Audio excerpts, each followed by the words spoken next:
बच्चों लोग, आज के क्लास हम लोग ऑर्गेनिक केमिस्ट्री स्टार्ट करने वाले हैं।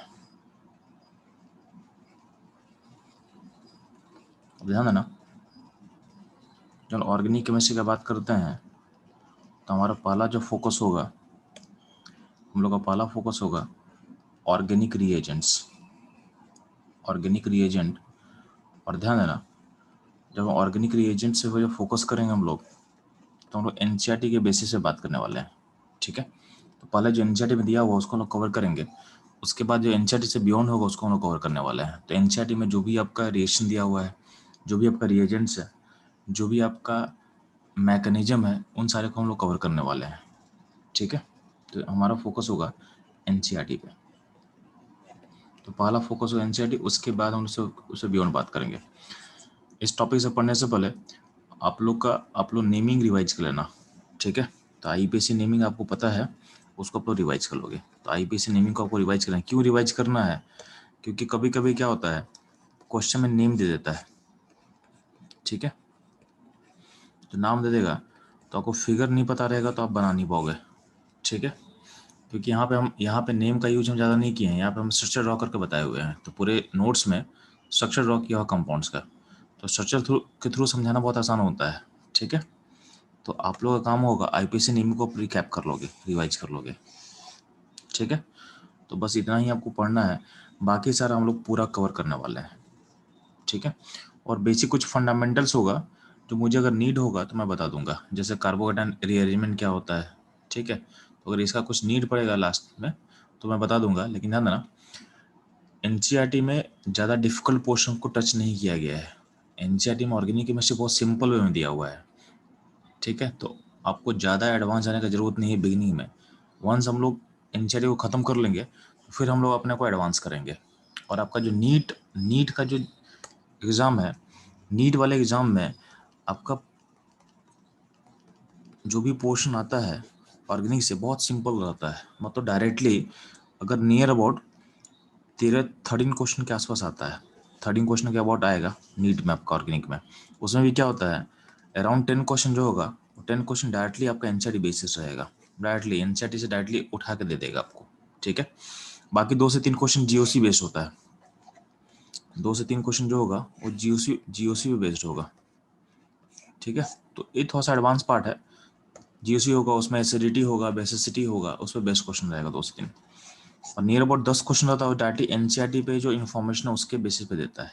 ठीक है, तो ये जब नोट्स हम लोग कवर करेंगे तो हम लोग ये 10 क्वेश्चन को करने के लिए आराम से कैपेबल रहेंगे, यानी 10 क्वेश्चन से इजीली सॉल्व हो जाएगा। ठीक है, बाकी जो 2 से 3 क्वेश्चन जीओसी बेस्ड जो क्वेश्चन आता है उसके लिए हमको एडवांस पार्ट पढ़ना पड़ेगा। और एडवांस पार्ट में जो टाइम रहेगा डबल लगेगा। जितने दिन में हम लोग नोट्स खत्म करेंगे एनसीईआरटी बेसिस पे, उसका डबल टाइम लगेगा हमको जीओसी पे। तो हमारा पहला फोकस रहेगा कि हम इस 10 क्वेश्चन में फाइट मारते हैं। ठीक है, तो हम लोग को देखना है कि हमारा नंबर कहाँ से ज़्यादा मिलने वाला है। तो नंबर मिलने वाला है एनसीईआरटी को पढ़ने, यानी एनसीईआरटी को अगर हम थोड़ा रीडिंग कर लें ढंग से तो अपना नंबर ज़्यादा मेरे को मिलने वाला है। ठीक है, तो पहला फोकस अपना यहाँ रहेगा, सेकंड फोकस जाएगा अपना जीओसी पे। ठीक है, ये ध्यान देना आप लोग। तो चलो हम लोग क्लास स्टार्ट करते हैं।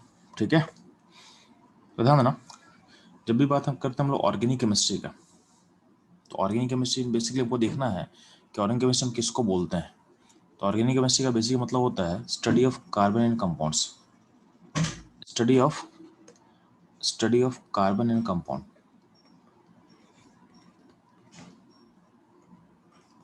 ठीक है, अब ध्यान देना, तो बेसिकली क्या है कि हमको देखना है कि ऑर्गेनिक केमिस्ट्री में हम इन कैसे करें। तो सबसे पहले हम लोग बात कर रहे हैं कुछ इनऑर्गेनिक कंपाउंड्स का।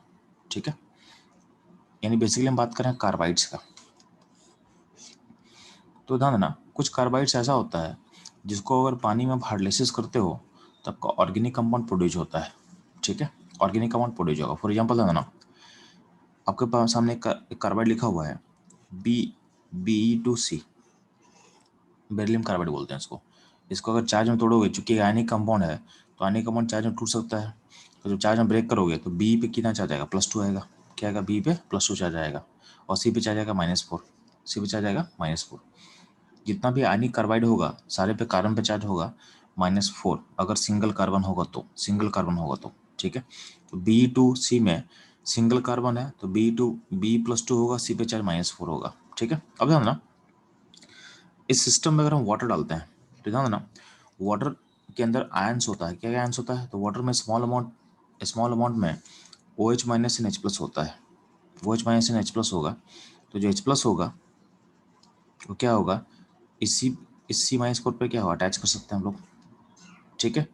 तो C-4 है तो C-4 अगर होगा तो उस -4 को बैलेंस करने के लिए आपको 4+ चाहिए, 4+ चाहिए। तो यहाँ पे H+ पे चार्ज चूंकि +1 है तो उस चार्ज को बैलेंस करने के लिए उसमें कितना H+ हम जोड़ेंगे, तो आपको दिख रहा होगा कि इस -4 पे चार्ज को बैलेंस करने के लिए हम 4H+ ऐड करेंगे। तो मेरा फॉर्मूला क्या हो जाएगा, तो हो जाएगा CH4। क्या हो जाएगा? CH4, ठीक है। यानी B2C को डालते हैं वाटर में तो क्या बनता है, CH4 बनता है। अगर मान लेते हैं कि कोई अगर बोलेगा कि हमको B2C को इसको हमको ऐड करना है D2O में, ठीक है, हैवी वाटर में ऐड करना है तो क्या होगा, तो ध्यान देना जब इसको D2O में आप ऐड करते हो तो ध्यान दोगे D2O के अंदर कौन कौन सा आयन होगा, तो आपको पता होना चाहिए D2O के अंदर होता है D+ आयन होता है, NOD- होता है, NOD- होता है। तो D2O में क्या होगा, D+ होगा, NOD- होगा, तो उसमें कार्बन में आप उसको ऐड कर दे, ठीक है। कार्बन यानी तो कार्बन में ऐड कौन सा होगा जी, तो होगा D+ होगा। तो कितना ऐड करेंगे, तो 4D+ को ऐड करोगे तो क्या फॉर्म करेगा, तो CD4 बनेगा। क्या बनेगा, CD4 बनेगा, ठीक है। तो कहीं ना कहीं बेरिलियम कार्बाइड से आपको मिल क्या रहा है, CH4 मिल रहा है। इसको बोलते हैं मीथेन बोलते हैं, ठीक है। तो ये मीथेन मिल रहा है इसलिए इसका B2C को कार्बाइड्स के क्लासिफिकेशन करते हो तो उसको हम बोलते हैं मीथेनाइट्स बोलते हैं, क्योंकि इससे हम लोग को मीथेन गैस निकलता है इसलिए इसको बोला गया मीथेनाइट्स बोला गया है, ठीक है।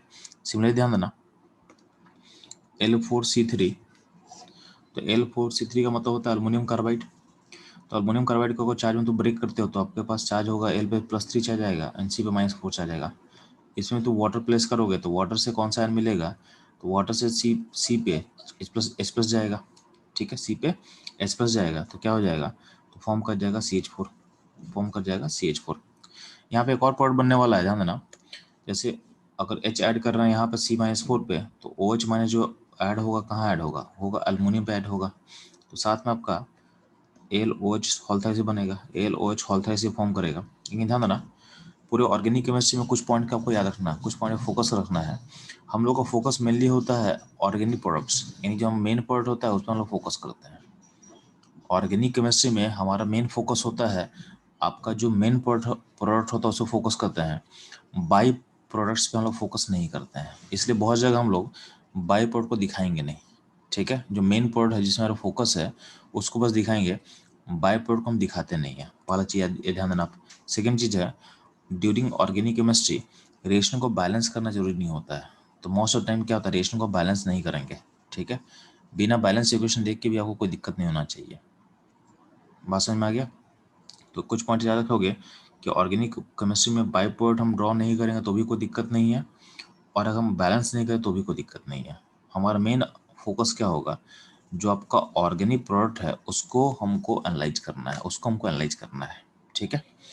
तो यहाँ तो हम लोग क्या सीखे हैं कि कार्बाइड्स के अंदर कुछ क्लास होता है मिथेनाइट्स का, ठीक है। मिथेनाइट्स हम किसको बोलेंगे, जिसमें अगर हम वाटर हम डालेंगे तो मीथेन गैस इवॉल्व करता है।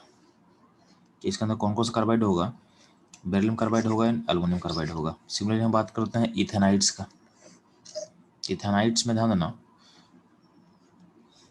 कैल्शियम कार्बाइड होता है। तो कैल्शियम कार्बाइड के अंदर आयन क्या क्या होगा, ध्यान देना इसका आयन जो होता है, इसका आयन होता है C+C+2 होता है एंड C2- होता है। अब C2- क्या होता है वो भी ध्यान दे।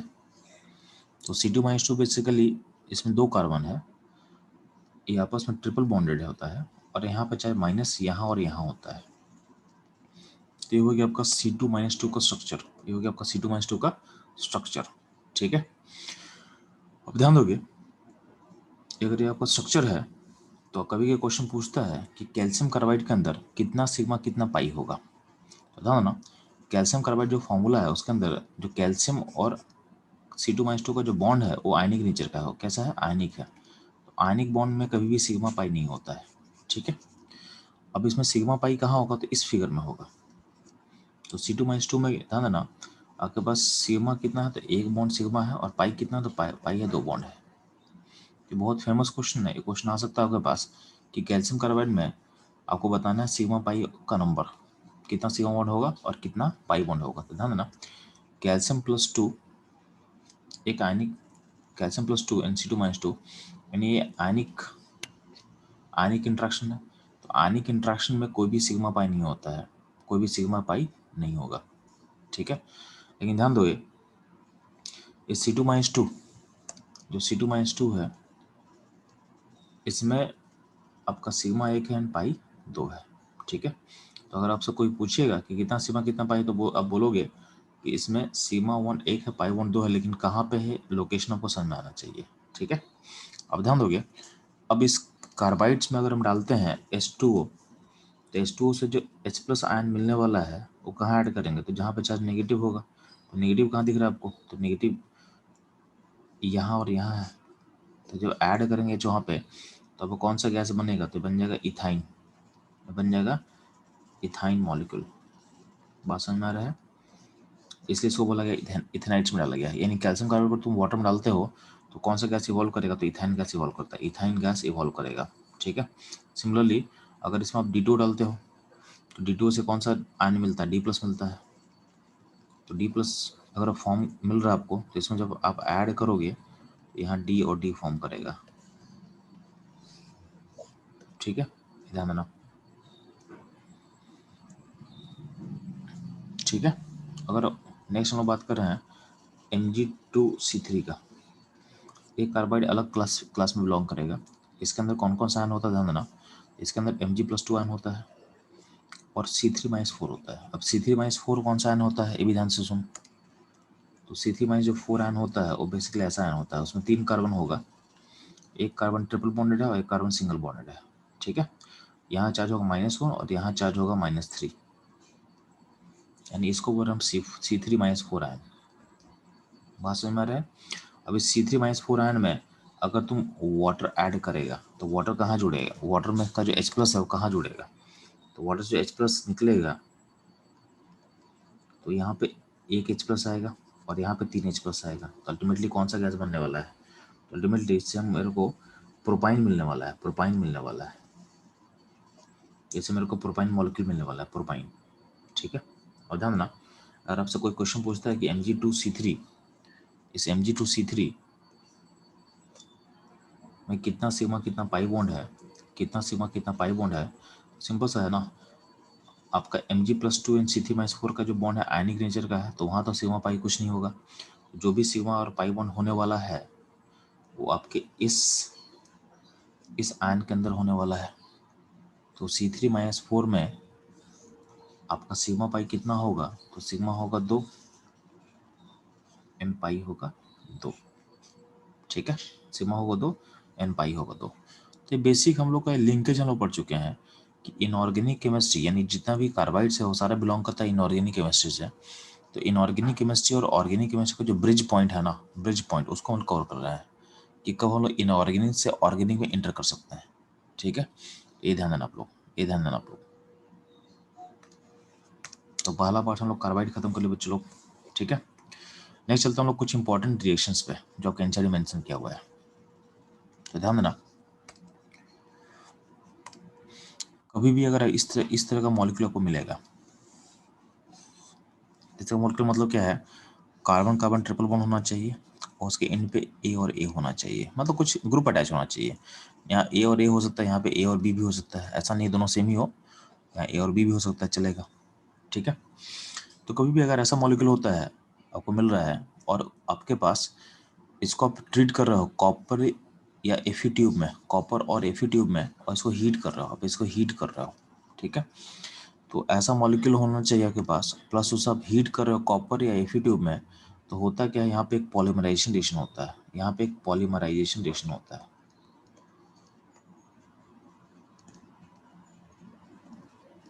यहाँ पे एक पॉलीमराइजेशन रिएक्शन होगा। अब ध्यान देना, इस पॉलीमराइजेशन प्रोसेस में क्या होने वाला, ध्यान से सुनना।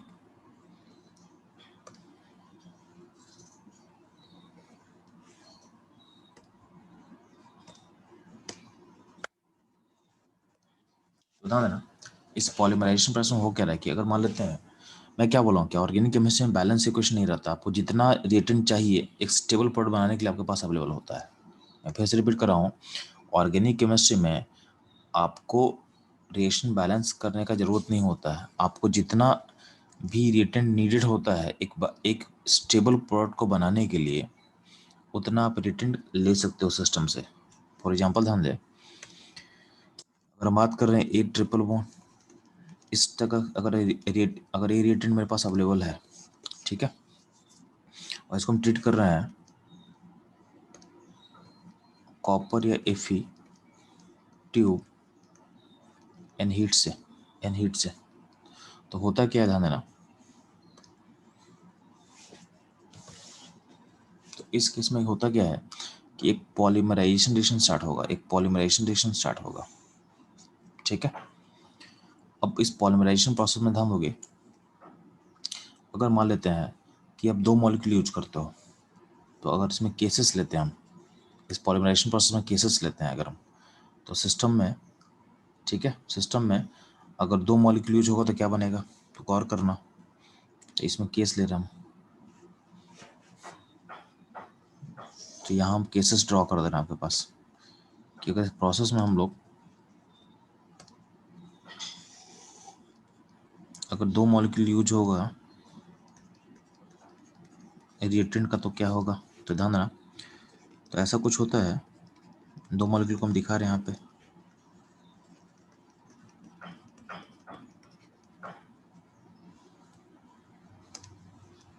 तो यहाँ होता क्या है कि जब दोनों को तुम आपस में रिएक्ट करवाओगे, तो दोनों को जो एक एक पाई बॉन्ड है ब्रेक कर जाता है, एक एक पाई बॉन्ड क्या होगा, ब्रेक करेगा।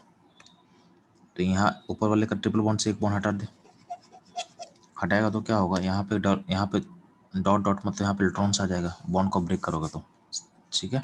सिमिलरली नीचे वाले भी ट्रिपल बॉन्ड में से एक बॉन्ड तोड़ लो, तो यहाँ भी क्या होगा, यहाँ भी डॉट डॉट आ जाएगा।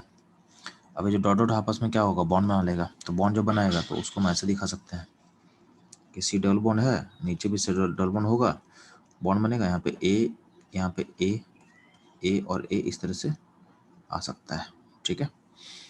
अगर इसको बॉन्ड लाइन डायग्राम हम दिखाएं, तो बॉन्ड लाइन डायग्राम इसका ऐसा बनेगा, ठीक है, इसका बॉन्ड लाइन डायग्राम है, इसका बॉन्ड लाइन डायग्राम होगा, बात समझ में आया। सिमिलरली अगर इसमें 3 मॉलिक्यूल पार्टिसिपेट करेगा, तो देखो ध्यान सुनना, यहाँ पे अगर 2 मॉलिक्यूल पार्टिसिपेट किया था, तो रिंग, तो कितना कार्बन है, 4, टोटल कार्बन 4 हो चुका है, तो टोटल कार्बन 4 होगा, तो ध्यान देना आपका रिंग का साइज 4 मेंबर रिंग बना हुआ है। अगर तीन मॉलिक्यूल पार्टिसिपेट करेगा पॉलीमराइजेशन प्रोसेस में, तो टोटल कार्बन कितना हो चुका है, 6 हो चुका है, तो आपका रिंग का साइज होगा 6 मेंबर, तो 6 मेंबर रिंग ड्रॉ कर दो आप, ये रिंग बेंजीन रिंग बन जाएगा, ठीक है। और ऑल्टरनेट बॉन्ड कर दो, ऑल्टरनेट डबल बॉन्ड कर देना है, डबल सिंगल का ऑल्टरनेट बॉन्डिंग कर दिए, और यहाँ पे ए जोड़ देंगे हर जगह, यहाँ पे ए जोड़ दिए हम लोग, तो ये बन गया यहाँ पे, तो 3 मॉलिक्यूल पार्टिसिपेट करेगा तो ऐसा बनेगा। अगर मान लेते हैं कि इस प्रोसेस में अगर 4 मॉलिक्यूल पार्टिसिपेट कर रहा है, अगर 4 मॉलिक्यूल पार्टिसिपेट कर रहा है,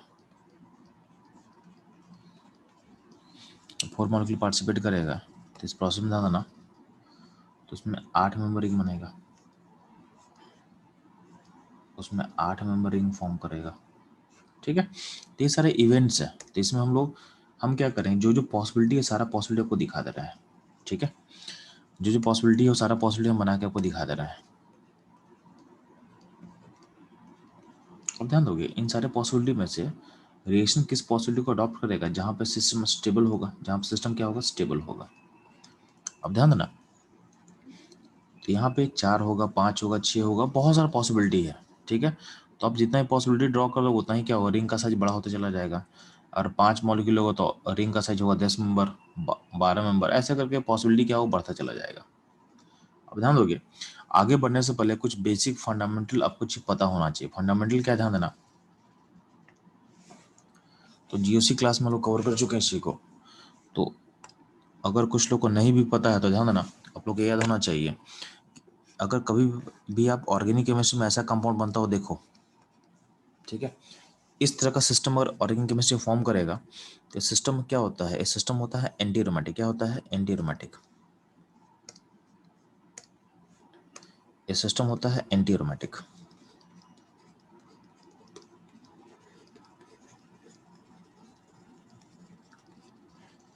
और ये होता है हाईली अनस्टेबल। यानी सिंपल वर्ड्स में आप याद कर लेता ना कि ऐसा सिस्टम अगर बनता हो दिखेगा केमिस्ट्री में तो ये फॉर्म नहीं करेगा। ये होता है हाईली अनस्टेबल। क्या होता है? Highly unstable. अब ध्यान देना, जो हाईली अनस्टेबल होगा उस सिस्टम में अगर बनना चाहेगा क्या? कभी नहीं बनना चाहेगा। तो ध्यान दोगे कि हाईली अनस्टेबल चीज कभी भी सिस्टम में फॉर्म करना नहीं चाहता है। ठीक है, तो ड्यूरिंग, एक की पॉइंट नोट कर लेना,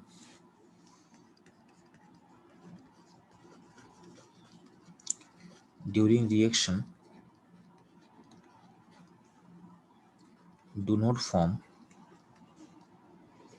अनस्टेबल प्रोडक्ट। तो आपके सामने एक की कॉन्सेप्ट हम ऐड कर दे रहे हैं कि ड्यूरिंग जब भी रिएक्शन करेंगे तो do not form unstable product. तो अनस्टेबल प्रोडक्ट को कभी भी आप ड्रॉ नहीं करना। ठीक है, during reaction do not form unstable product. तो कभी भी अनस्टेबल प्रोडक्ट अगर बन रहा है तो उसको कभी आप बनाओगे नहीं, कभी आप बनाओगे नहीं। ये दिमाग में सेट रखना आप। ठीक है, कि कभी भी अगर अनस्टेबल प्रोडक्ट का फॉर्मेशन कर रहे हो सिस्टम में तो उसको आपको नहीं बनाना है, आपको नहीं बनाना है। ठीक है, सिमिलरली ध्यान देना, सिक्स में जो रिंग होता है, जो बेंजीन रिंग बन, इस टाइप का सिस्टम होता है, एरोमेटिक बोलते हैं इसको। और एरोमेटिक क्या होता है? Aromatic is highly stable. Aromatic is highly stable. तो अगर इस तरह का सिस्टम बनेगा तो हाईली स्टेबल सिस्टम क्या होता है? हर कोई बनाना चाहता है। तो इस तरह का सिस्टम क्या होगा? हाईली फेवर्ड होगा, रिएक्शन के ड्यूरिंग हाईली फेवर्ड होगा। ठीक है, और ये जो 8 मेंबर रिंग फॉर्म कर रहा है, ये जो सिस्टम है इसको बोलते हैं हम लोग नॉन एरोमेटिक। तो ना ही स्टेबल है ना ही अनस्टेबल है, ये बीच का है। ठीक है, ना ही स्टेबल होगा ना ही अनस्टेबल होगा। ठीक, इसका एक्चुअल फिगर ऐसा होता है, ये होता है टब शेप में। क्या होता है? टब शेप में होता है।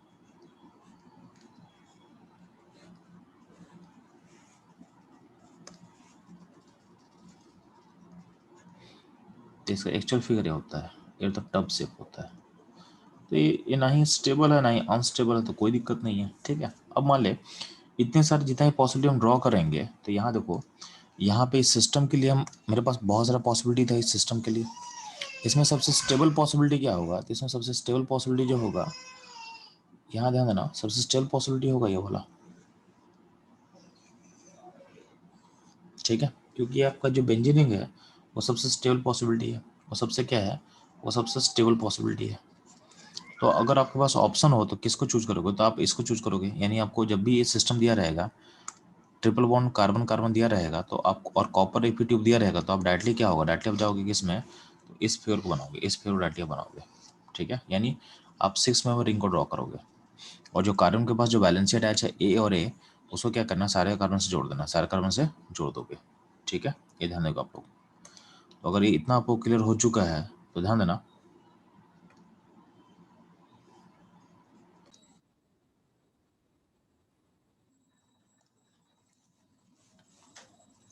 आप लोग क्वेश्चन ट्राई करेंगे बच्चों लोग। तो ध्यान देना, यहाँ पे कुछ क्वेश्चन दिया हुआ है आपके पास,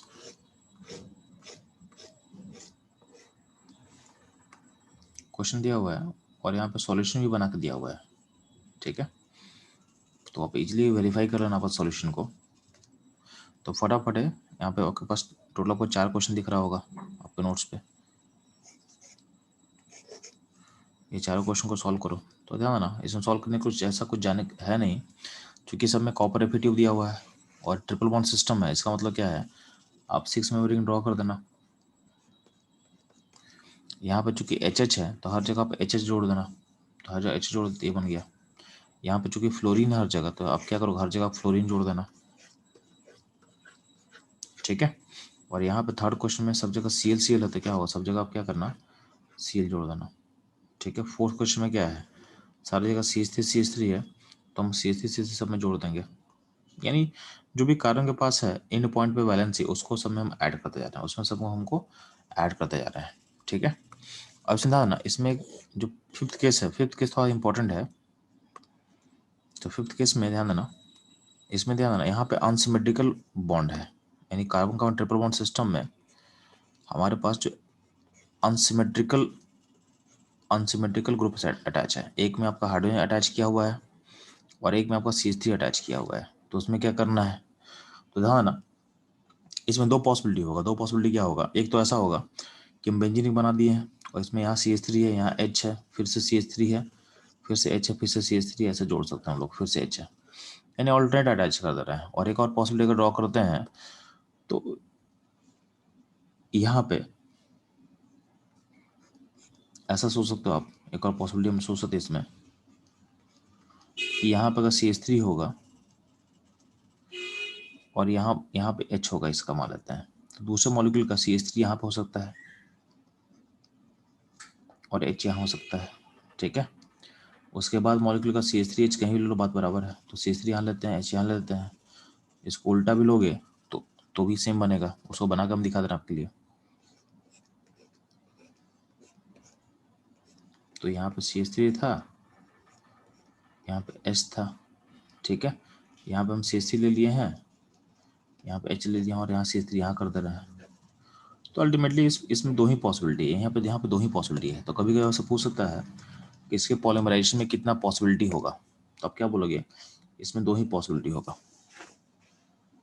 ठीक है,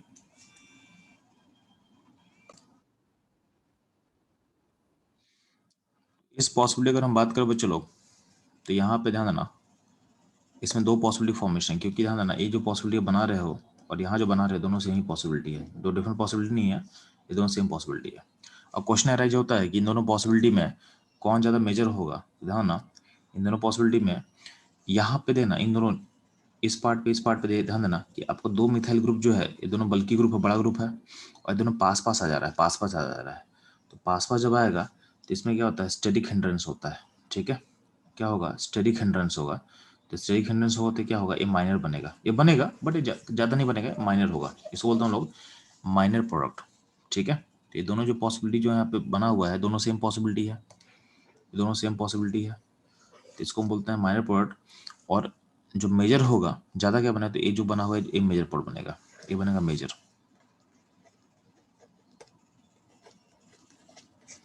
तो वही आपका मेजर प्रोडक्ट। ठीक है, अब ध्यान देना, ये जो मेजर प्रोडक्ट हम ड्रॉ किए हुए हैं, इसका एक कॉमन नाम होता है, तो आप लोग इसका कॉमन नेम आपको याद रखना है। ठीक है, IPC नेम तो चलेगा आपको, लेकिन कुछ लोग आपको कॉमन नेम भी पता होना चाहिए। इसका कॉमन नेम होता है मेसिटाइलिन, ये ध्यान देना, आपको याद करना है, मेसिटाइलिन। ठीक है, तो ये रहेगा कॉपर एंड नेफिट्यूब के बारे में सारा चीज़। नहीं ध्यान हो गया, इसी में एक छोटा सा टॉपिक है, उसको मैं बता दे रहा हूँ। एक आपके पास केमिस्ट्री में दिया हुआ था बेयर स्ट्रेन थ्योरी। अगर आपसे कोई क्वेश्चन पूछता है कि बेयर स्ट्रेन थ्योरी किस लिए दिया गया था, तो ध्यान देना, केमिस्ट्री में कभी कभी आप क्लोज लूप बनाते हो, यानी रिंग बनाते हो, तो उस रिंग में कौन ज़्यादा रिंग स्टेबल होगा और कौन कम स्टेबल होगा, ये बताने के लिए आपको बेयर स्ट्रेन थ्योरी दिया गया था। आपको बेयर स्ट्रेन थ्योरी दिया गया था। ठीक है, तो ध्यान ना, जो बेयर स्ट्रेन थ्योरी है उसका बेसिक अजम्पशन क्या था, तो ध्यान दोगे, देखो, ऐसे अगर आपके जब भी कोई sp3 हाइब्रिडेशन का आइटम होता है, तो sp3 हाइब्रिडेशन में आपको जो थीटा होता है, थीटा का एक्सपेक्टेशन कितना होता है, तो आपको उसमें एंगल होना चाहिए था, थीटा एक्सपेक्टेड है 190 डिग्री 28 मिनट, इतना एक्सपेक्टेशन होना चाहिए आपके पास। ठीक है, तो जब भी आपके पास sp3 कार्बन होगा, तो sp3 कार्बन का इतना एंगल होना चाहिए, इतना एंगल होना चाहिए। बात समझ में आ रहा है, अब इतना एंगल होना चाहिए आपका, बात समझ में आ गया। अब ध्यान देना, यहाँ जो अगर मान लें हम ट्राइंगल फॉर्म कर रहे हैं, यानी साइक्लोप्रोपेन का मैं बात कर रहा हूँ, तो साइक्लोप्रोपेन में आपको पता है कि जितना भी कार्बन है वो सारा sp3 हाइब्रिडाइज है, जितना भी कार्बन है वो क्या है, sp3 हाइब्रिडाइज है। ठीक है, तो यहाँ पे एंगल होना चाहिए था कितना, तो थीटा एक्सपेक्टेड है 190 मिनट एक्सपेक्टेड है, तो इतना एंगल आपका एक्सपेक्टेड था, इतना एंगल आपका एक्सपेक्टेड था, ठीक है।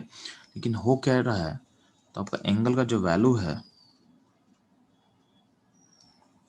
आपका एंगल का जो वैल्यू है वो कितना 60 है, ठीक है।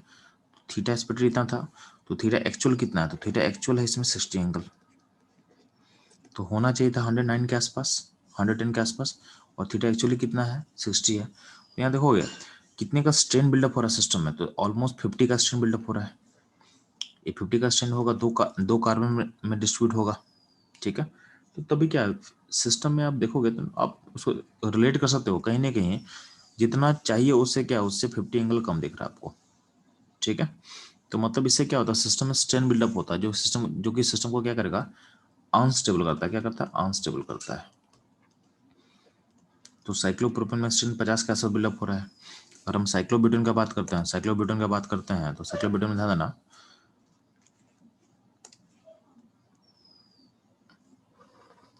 अगर बॉन्ड को आप रिलेट कर रहे हो, तो ध्यान देना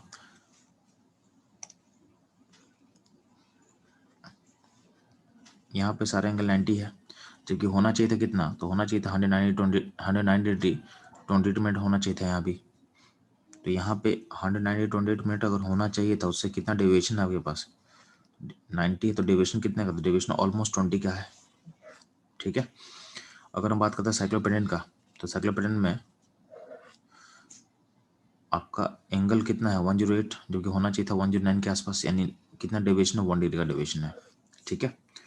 तो ध्यान देना जितना डेविएशन ज़्यादा होगा उतना ही क्या, स्ट्रेन ज़्यादा होगा उतना सिस्टम क्या होगा, अनस्टेबल होगा, जितना स्ट्रेन ज़्यादा उतना सिस्टम अनस्टेबल। तो इन सब को देख के हमको लग रहा है कि साइक्लोब्यूटेन एंड साइक्लोपेंटेन में सबसे सबसे स्टेबल कौन होगा, तो सबसे स्टेबल होगा साइक्लोपेंटेन, सबसे स्टेबल होगा साइक्लोपेंटेन। अब ध्यान देना, जो हम लोग इन इन सारे कंपाउंड्स का जो एंगल हम बता पा रहे हैं, तो हम इसमें एक एजम्पशन फॉलो कर रहे हैं। एजम्पशन क्या फॉलो कर रहे हैं कि सारा का सारा 2D फिगर है, ठीक है। तो बेयर स्टोन थ्योरी का जो एजम्पशन था, वो एज्यूम करता था कि ऑल फिगर आर 2D, यानी 2 डायमेंशन फिगर है, एंड सारा का सारा रेगुलर फिगर है। रेगुलर फिगर का मतलब 2D भी है, रेगुलर मतलब सारा साइड्स क्या होगा, सेम होगा, सारा साइड्स क्या होगा, सेम होगा। तो इसका बेसिक एजम्पशन क्या था कि all are 2D and regular, ठीक है। तो किसी भी 2D पॉलीगन के लिए, कि इंटरनल एंगल के लिए आप लोग मैथमेटिक्स से पढ़ चुके होंगे, उसमें एक फॉर्मूला होता है थीटा निकालने के लिए। तो थीटा निकालने का फॉर्मूला क्या होता है आपके पास, तो किसी भी 2D 2 डायमेंशन रेगुलर फिगर के लिए इंटरनल एंगल निकालने का फॉर्मूला होता है n-2/n पाई, ठीक है। तो इसमें आप बोल सकते हो नंबर ऑफ साइड्स, यहाँ पे n क्या है, नंबर ऑफ साइड्स, और ऑर्गेनिक केमिस्ट्री में हम बात करें तो इस n को बोल सकते हो number of carbon, number of carbon. तो या तो n होगा नंबर ऑफ साइड्स, या तो n होगा नंबर ऑफ कार्बन, ठीक है। दोनों में से कोई भी आप ले सकते हो। तो थीटा आपका निकाल कर दे देगा। तो किसी पॉलीगन का इंटरनल एंगल का थीटा यानी वैल्यू जो आपको मिल जाएगा। तो इस फॉर्मूला से आप पेंटागन का एंगल निकाल सकते हो, ठीक है। अगर किसी को प्रॉब्लम हो रहा है कि एंगल हम कैसे निकालें, तो इस फॉर्मूला को अप्लाई करके आप निकाल सकते हो, ठीक है। अब बात करते हैं हम लोग हेक्सागोन पे, ठीक है। तो हेक्सागोन का इस एजम्पशन पे एंगल कितना होगा 120।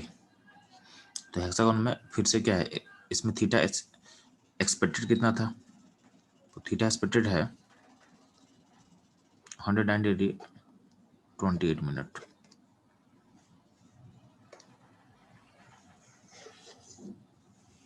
ठीक है। तो थीटा एक्सपेक्टेड है 190 डिग्री 28 मिनट, ठीक है।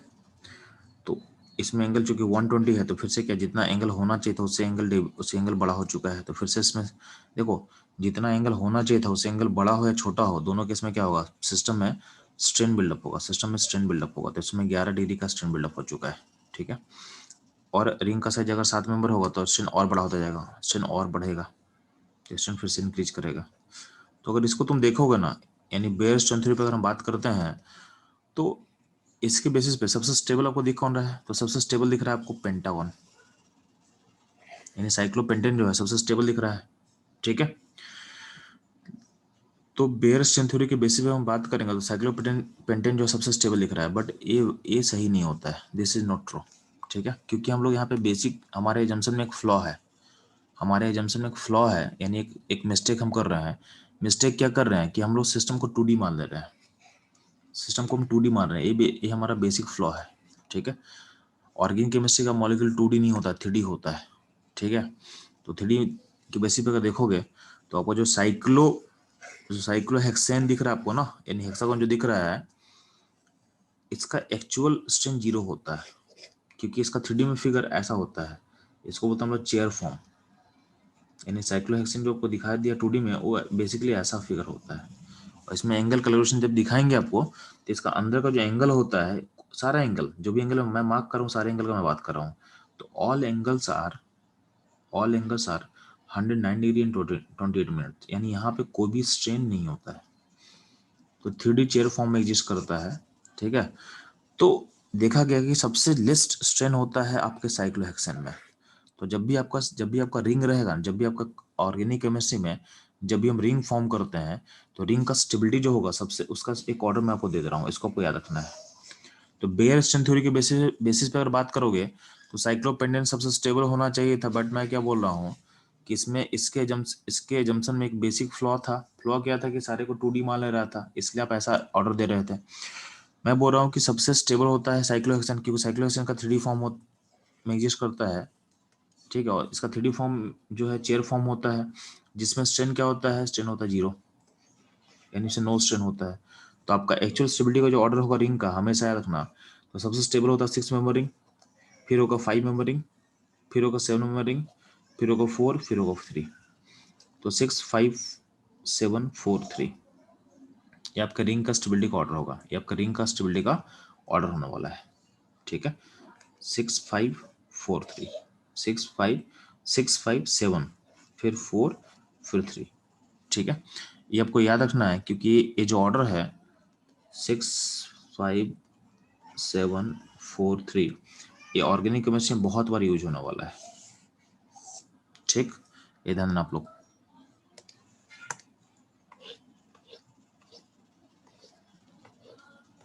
नहीं ध्यान देना, एक इम्पॉर्टेंट रिएजेंट है, जब भी किसी भी कार्बन में 3 हैलाइड जुड़ा होगा, किसी भी कार्बन में 3 हैलोजन जुड़ा रहेगा।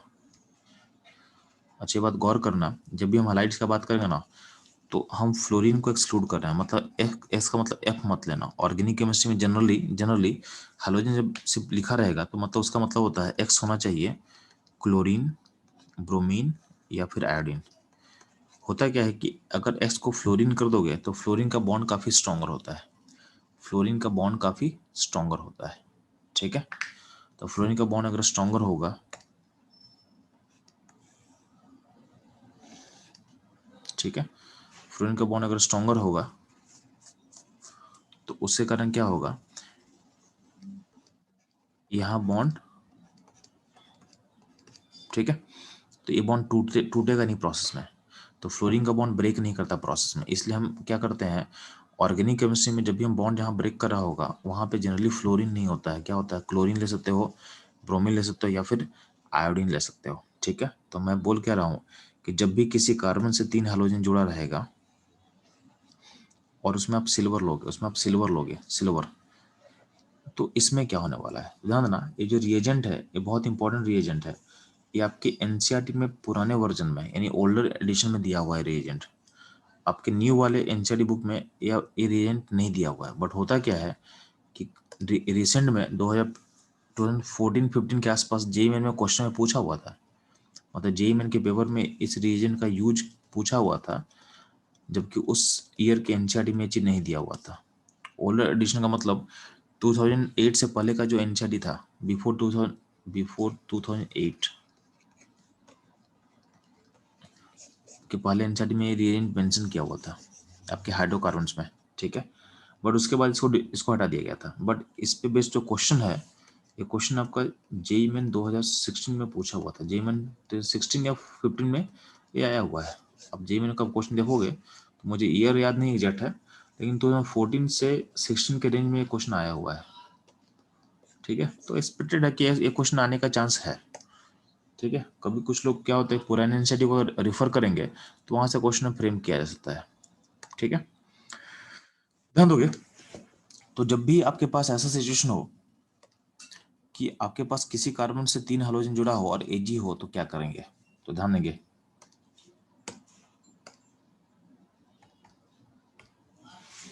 तो अगर मान लेते हैं कि मेरे कार्बन में अगर 3 हाइड्रोजन जुड़ा हुआ है और Ag है तो क्या करेंगे। तो फिर से बोल रहे हैं कि आपको जितना चाहिए उतना ले लो, जितना रिएक्टेंट चाहिए उतना ले लो। एक स्टेबल प्रोडक्ट को बनाने के लिए जितना रिएक्टेंट का आपको नीड है उतना आप ले सकते हो। तो हम लोग क्या कर रहे हैं, हम लोग 2 मॉलिक्यूल चूज कर रहे हैं। तो यहाँ पे इसका 2 मॉलिक्यूल हम चूज कर रहे हैं। ठीक है, इसको मैं ऐसे दिखा दे रहा है, इसको मैं ऐसे दिखा दे रहा है, और Ag बीच में है। अब ध्यान देना Ag का काम क्या होता है, तो ध्यान देना Ag जो होता है, Ag हैलोजन को खींचता है। Ag हैलोजन को खींचेगा, तो हैलोजन को जो खींचेगा तो जो हैलोजन रहेगा उसको एक विड्रॉ करेगा, तो Ag इसके फॉर्म में विड्रॉ करता है। ध्यान देना आपके सिस्टम में टोटल कितना हैलोजन है, तो टोटल आपके पास 6 हैलोजन है, 3 यहाँ पे 3 यहाँ पे। तो 6 हैलोजन के लिए आपके पास 6 Ag आएगा, 6 Ag आएगा। तो Ag क्या करेगा, हैलोजन को खींचेगा, तो हैलोजन का बॉन्ड ब्रेक कर गया। तो हैलोजन का बॉन्ड ब्रेक कर जाएगा तो दोनों जगह, ध्यान देना दोनों जगह कितना वैलेंसी खाली हो चुका है, तो दोनों कार्बन पे 3 वैलेंसी खाली हो चुका है। तो वैलेंसी को सेटिस्फाई करने के लिए क्या होगा, दोनों जो कार्बन है आपस में क्या करेगा, बॉन्ड बना लेगा। तो बॉन्ड कितना बनेगा, ट्रिपल बॉन्ड बनेगा। ठीक है, तो आपस में क्या बना, ट्रिपल बॉन्ड बनेगा। तो उसको डायरेक्टली दिखा सकते हो कि अगर जो प्रोडक्ट है वो ऐसा बनने वाला है, AC ट्रिपल बॉन्ड CA। ठीक है, अब ध्यान ना इसी इसी प्रोसेस का अगर हम शॉर्टकट सोचे तो शॉर्टकट क्या होगी, ध्यान से सुनना आप लोग। आपको सिंपल क्या करना है ना, आप सिंपल सोचो कि अब इतना पार्ट उठा लेना बस, यानी जो हैलोजन है उसको छोड़ देना, यानी AC उठा लेना बस। ठीक है, तो AC हम ले लिए, AC ले लिए, फिर ट्रिपल बॉन्ड कर देना, उसको CA कर देना, यानी जो भी यहाँ पे उसका मिरर इमेज ले लो। फिर से मैं बोल रहा हूँ कि आप AC चूज कर लिए। ठीक है, अब AC चूज कर लियो, यानी आप हैलोजन को छोड़ दियो। अब क्या करना, आप इसको ट्रिपल बॉन्ड से लिंक कर देना, मतलब AC ले लिए हम और CA ले लेना, यानी उसी को उल्टा कर देना, इसी को रिवर्स कर देना और इन दोनों कार्बन में ट्रिपल बॉन्ड लगा देना। तो ये इसका शॉर्टकट होगा। ठीक है,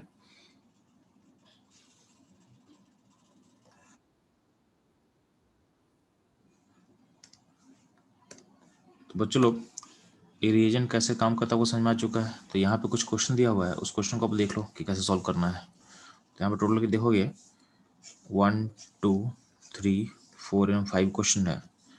इसका सॉल्यूशन बना के मैं दे चुका हूँ ऑलरेडी।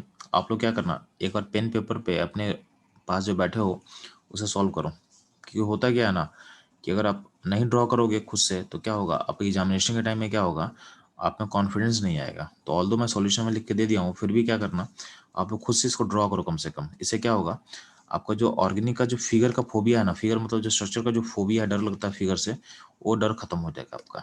ठीक है, तो कभी कभी क्या होता है कि ये चीज़ें बहुत आसान होती हैं, हम लोग क्या होता है, हम लोग फिगर देख कर डर जाते हैं।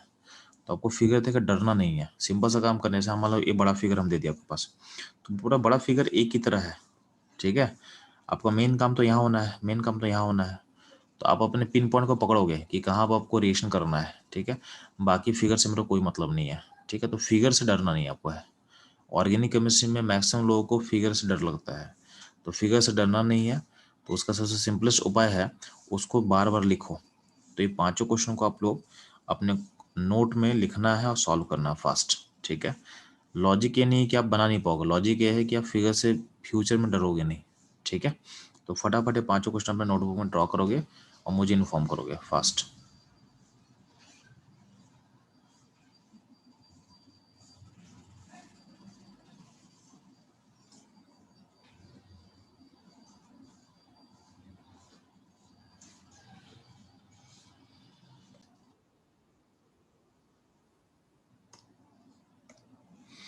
तो बच्चों लोग आप लोग सारा क्वेश्चन ड्रॉ कर चुके हैं। ठीक है, और आप लोग किसी को कोई प्रॉब्लम नहीं है तो मैं आगे मूव कर रहा हूँ। ठीक है, सिंपली क्या करना था, यहाँ भी जैसे मान लेते हैं इस क्वेश्चन में ड्रॉ कर दूँ आपके लिए। तो ये बड़ा फिगर है, तो बड़ा फिगर देखकर डरना नहीं है, मेरा काम का चीज़ यहाँ पे है।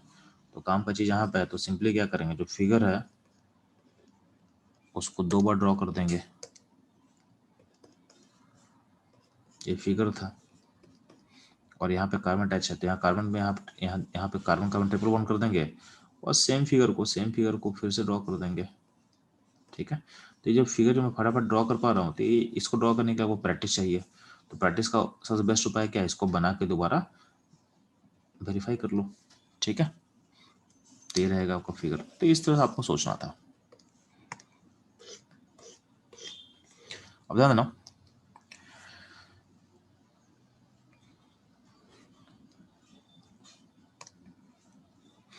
अब कोई आपको आगे बढ़ने से पहले जो ऑर्गेनिक केमिस्ट्री में कुछ बेसिक कॉन्सेप्ट होता है उसको पता होना चाहिए आपको।